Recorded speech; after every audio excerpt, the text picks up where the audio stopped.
Have you ever gone to do something and a friend or a family member or a spouse or whoever looked at you and said, "You are an idiot for considering doing that thing"? So this was an experience I had with a group of guys that I was actually golfing with. We were going to do something, and they looked at me and said, "You are going to kill yourself, Isaac, and we recommend not doing that." And that was skydiving last summer. And so I had this really cool privilege that my friend Rich Marlin, who's up here, and then Crystal, and my brothers and my dad and myself, we all jumped out of an airplane. We did it pretty much all together, and it was really extraordinary, actually. But I'll tell you what happened. I was sitting on my couch. I will not forget this moment because it's just pierced into my mind. I get a text message from Rich, my friend, and he says, "Isaac, I would like to give you the gift of skydiving." And I thought to myself, oh boy. You know, when the reality starts to come, I always said in my life, I would jump out of an airplane. Why not jump out of an airplane? That'd be fantastic. But when the moment comes to where it's actually a reality that you get the chance to do that, I'm telling you, folks, it changes the way that you think. You start looking at it different. You start, I'm not really, do I want to do that? So I asked my brothers and my dad, hey, you should skydive with me. And I don't know how this happened, but their spouses said, yeah, you should do that. And I thought to myself, that's one of my outs. Now I don't have an out that they won't do with me. And I'll tell you this, so you start thinking to yourself, you're like, okay, well, let me look into this a little bit more. And so you go to websites, and it says stuff like this, where, small things make a big difference. They try to say it's more likely to be killed by a bee sting or by lightning than to die jumping out of an airplane. And they say that driving a car is actually more dangerous than jumping out of an airplane, to which the rational side of us goes, okay, unlikely that that's true, but then they back it up with statistics where they say only 21 people die in skydiving activities each year, but almost 35,100 die driving cars. And you think, wow, it really is safer to jump out of an airplane than to ride in a car. But the reality is a lot more people drive cars than jump out of airplanes. And so the bottom line is, though, is that you start holding on to any truth that you can, right? You make things up to be true. And so then the time comes, you get an email that says, your skydiving is almost here. Are you excited? Here's, these stats. But then you have to open up the waiver. And the waiver says this. This is a legal document.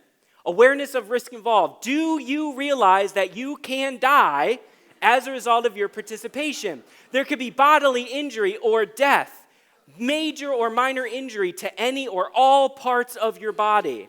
That there can be serious and permanent injury or even killed as a result of skydiving. Are you willing to risk your life participating in skydiving? Oh, and by the way, you make a covenant not to sue us. And you start to think to yourself, I don't know, do I really want to jump out of an airplane? But, we're all okay, I think, some psychological trauma, but for the most part, we're okay. And as you're kind of approaching it, I remember like the night before and even the day of, I got lots of things that I'm processing through my mind. I'm like, why is it that this has the type of fear attached to it that it does? Now, you may be thinking to yourself, well, Isaac, because you are jumping out of an airplane, that should be pretty scary. But there's more than that. It brings out within you a whole series of emotions that you didn't really realize you were processing. And it caused me to ask this question: what are you scared of to give over to God?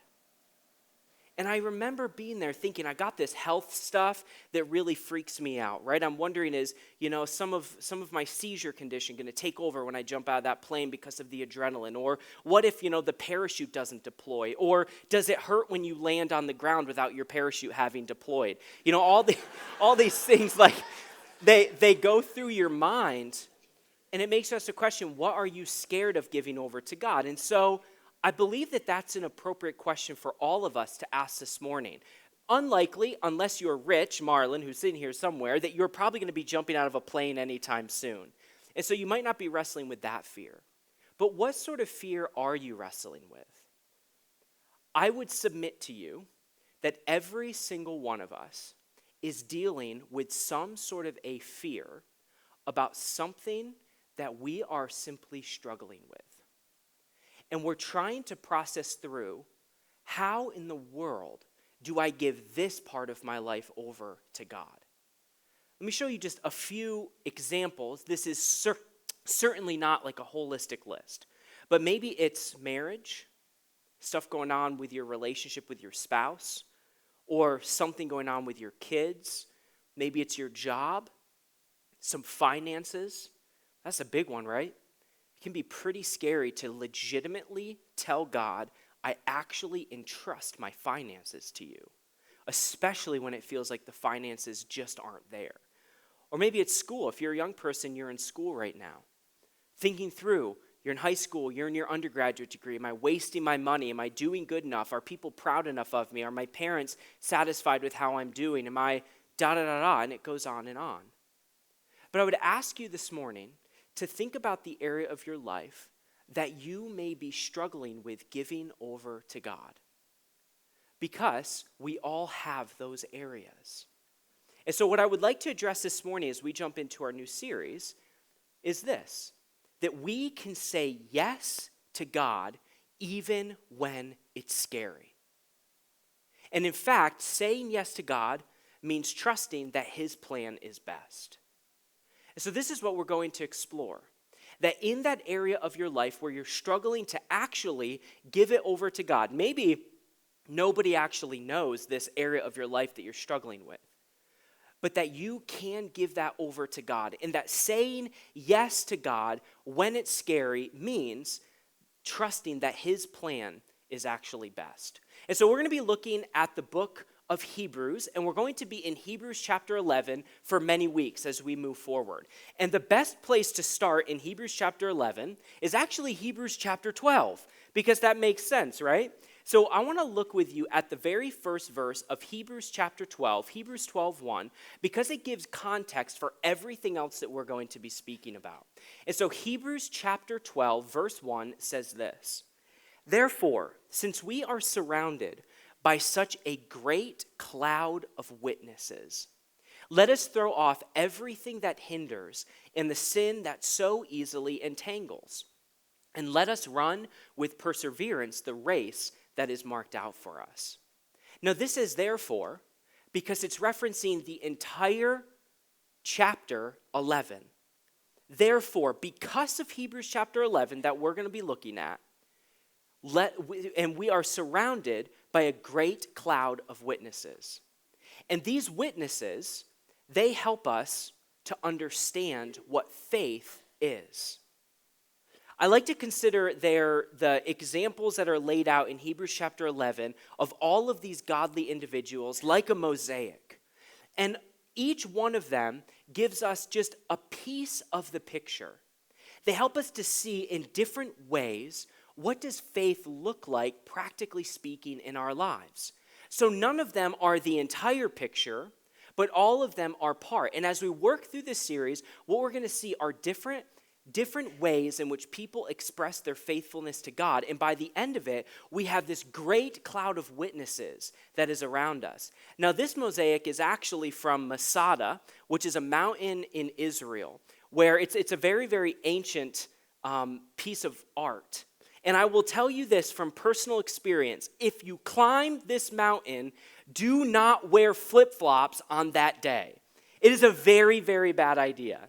However, when you're up at the top of there and you're looking at this extraordinary city, you find mosaics like this. And they start to tell you there's so much intricacy that's going on in life. And Hebrews chapter 11 is just a beautiful mosaic that all comes together. And so the beginning of Hebrews 11 explains to us more so, in general terms, what faith is. Hebrews 11 verse 1 says this, "Now faith is confidence in what we hope for, and assurance about what we do not see." That faith, rather than being some blind trust, is actually confidence and assurance. It says that this confidence and assurance is what the ancients were commended for. The ancients are all the individuals that the author of Hebrews is about to explain to us. And that by faith, we understand that the universe was formed at God's command, so that what is seen was not made out of what was visible. The Grace and Truth Study Bible says this about verse number 3. It says, faith begins with the knowledge that God truly exists and that he is the creator of the cosmos. I love when it says this because the foundation of faith and the foundation ultimately of godliness is one, believing that God exists and believing that nothing is an accident. You are not an accident. Your life is not an accident. Nothing that happens in this world is outside of God's plan for us. Verse number 6 of Hebrews 11 says this, so we skip ahead a couple verses. Without faith it is impossible to please God, because anyone who comes to him must believe that he exists and find that he rewards those who earnestly seek him. So let me give you this definition. This is a working definition, one that we have as we go through this series and as we process. Faith is a confident assurance that you can trust what God says. I think that that's a good definition of faith because it says, okay, faith is not just I'm covering my eyes and I'm hoping that everything turns out okay. Faith is choosing to trust what God says. And so we look at the first part of that mosaic. We look at the first individual that is part of that great cloud of witnesses that Hebrews chapter 11 begins to explain to us. And this is what's found in verse 4.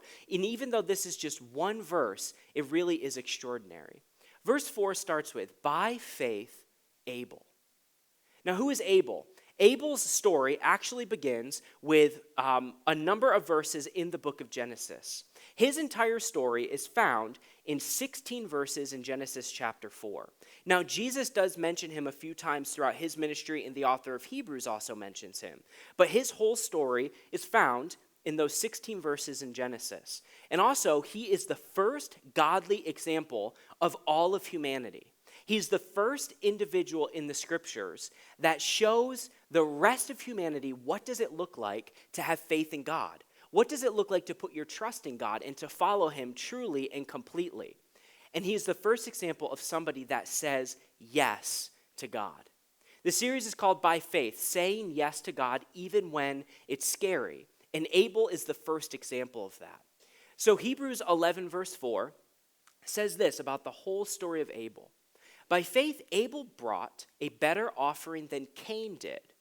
By faith, he was commended as righteous when God spoke well of his offerings. And by faith, Abel still speaks, even though he's dead. Now let's expand on this story a little bit.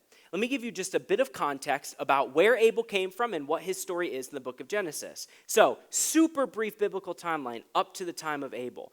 At first, you have creation, right? Like the author says, that God exists and that he's the creator. So you have creation and you have Adam and Eve. Adam and Eve chose to sin.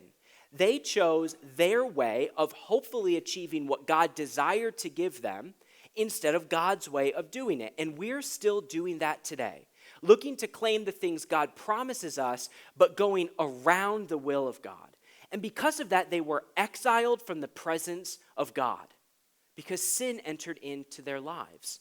And then there's birth. And we see the beginning of the rest of humanity. So, Genesis 4, verse 1, Adam made love to his wife Eve, and she became pregnant. Parents, I'm going to let you unpack that one. We're not going to go any further into it. It says this, that she gave birth to Cain. She said, with the help of the Lord, I have brought forth a man. Later, she gave birth to his brother Abel. And now Abel kept flocks, and Cain worked the soil. So we have the birth of two sons. One son kept flocks, the other kept the soil. And what we know is that there's some sort of conflict between these two brothers. We don't exactly know all of the story. We don't know everything that happened. But we know there's something going on between Cain and Abel. And it is tricky to understand because we don't get the whole picture. But we do know some of the demeanors and the personalities of each of these individuals. So you have Abel, who was really a shepherd. He was keeping track of all of his, we don't know whether it was sheep or whether it was goats or whatever it was that he was bringing to the Lord that he had to offer. And we know that Cain was a keeper of soil. In other words, he had plants that he was cultivating. And so the personalities of each of them were reflected in what they did. We see Abel as representative of that good shepherd. He was humble. He loved the Lord.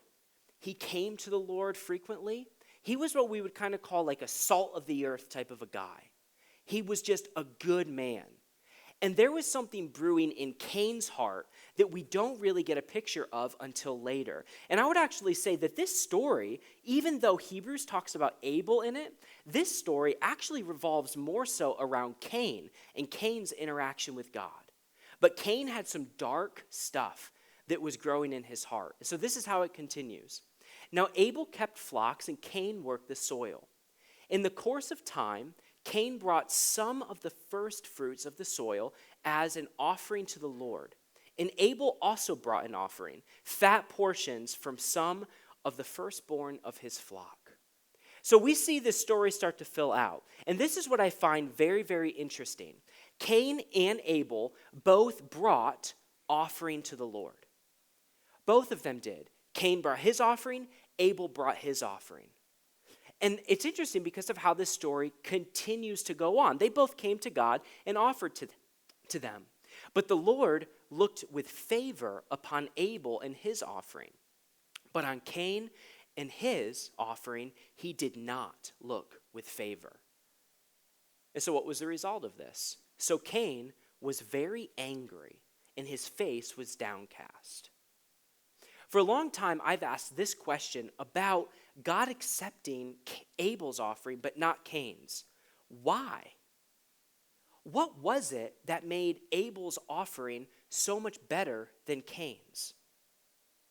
And there have been lots of discussions about why this was the case, but was it because Abel brought an animal and yet Cain brought, maybe it was fruits or vegetables or grains or whatever it was? What was it about that? Because God clearly looked at Cain's offering and said, I don't accept that, and I do accept your brother's. There was something going on that caused the rejection of Cain's offering. And because of that, Cain was downcast and he was angry. And so I ask you, do you feel like God looks at you this way? Like you're in a place with God where it just isn't working. Where you feel like you're not experiencing the goodness of God and the wholeness of God and the peace of God. And you think to yourself, why? I bring my offering to God. And not just your money, but your life. I bring my finances to God. I offer my marriage to God. I come to church. I send my kids to youth group. I'm involved in my community. I try to be honest and trustworthy at work. I do all these different things. Why is it that I don't seem to be experiencing the goodness that God seems to offer to Abel, to other people that are around me? The text, I think, actually reveals what was going on, and it's a rather simple thing. It says that Cain brought some of the fruits of the soil, but Abel brought an offering, fat portions from some of the firstborn of his flock. Abel brought the most valuable, precious offering that he could, and Cain brought some of what he had.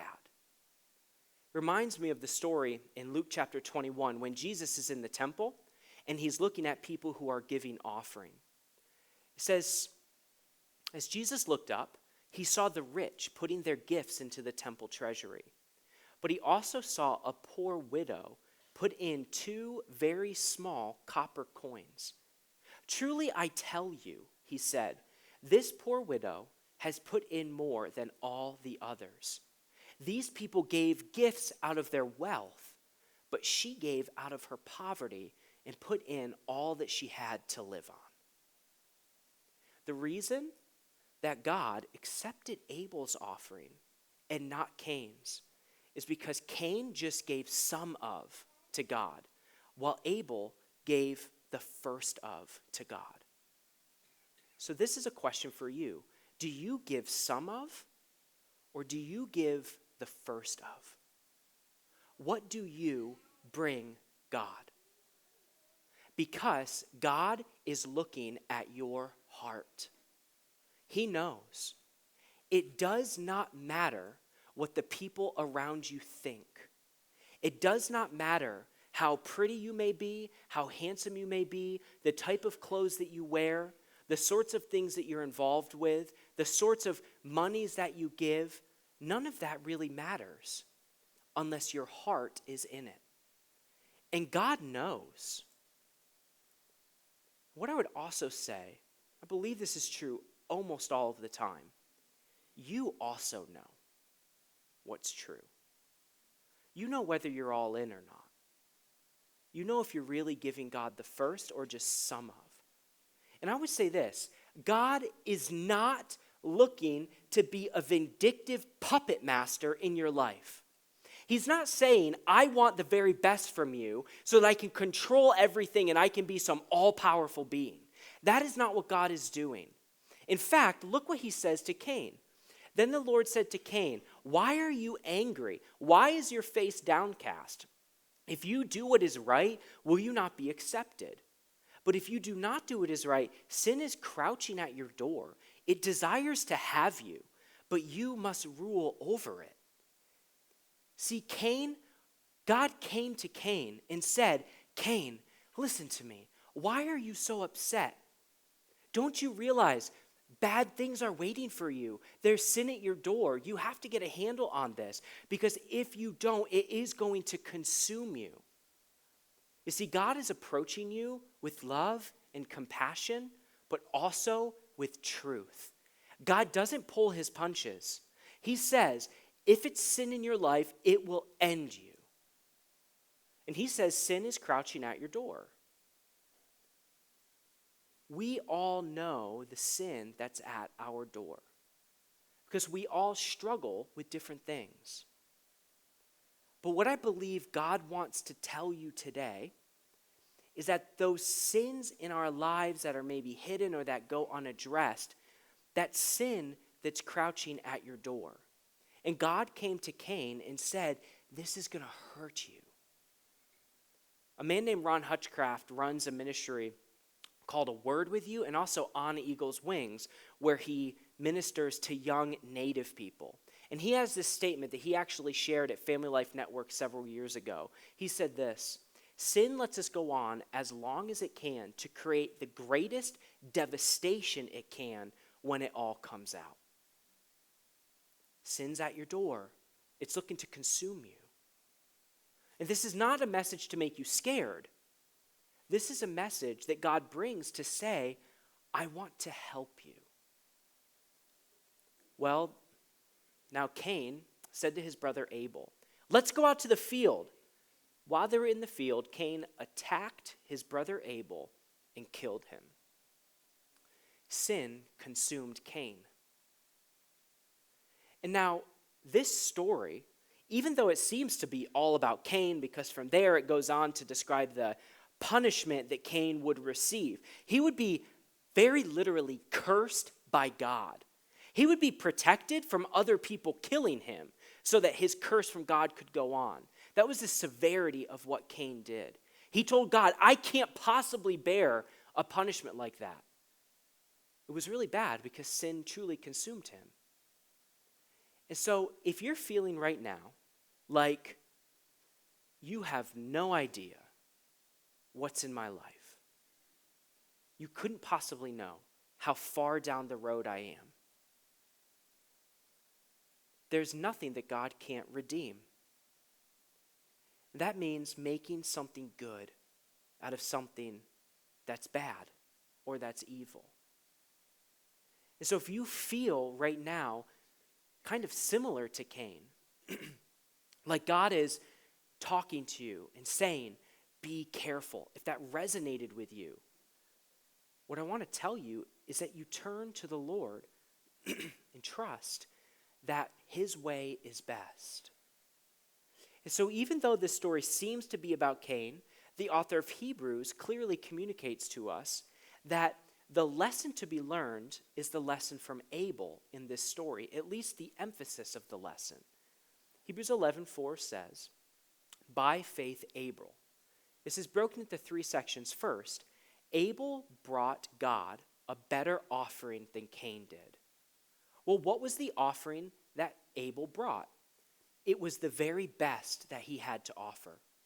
It was the fat portions, the best portions of the firstborn of all of his livestock he brought to God. And he brought that to God, which is why this offering was accepted and Cain's wasn't. And Abel did that by faith. He chose that hard thing to do by faith. And by faith, he was commended as righteous. Because of what he did, he was righteous. And then lastly, when God spoke well of his offering, and by faith, Abel still speaks, even though he's dead. And so this story plays out, and it helps us to realize that it's scary to give your first of to God, because it's a serious risk. And so we ask, why did Abel say yes to God? What motivated Abel to do that? Why did he do that? Well, later on in Hebrews 11, it says this. These, speaking about all of the individuals that we'll talk about through this series, were all commended for their faith, yet they did not receive what was promised. Abel was killed for bringing the very best, while Cain brought only some offering to God.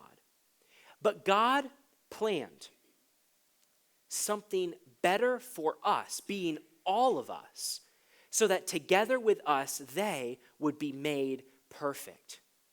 You see, Abel trusted that God's plan was best. Abel saw God and trusted that his plan was best, that something better was waiting for him than what was currently available.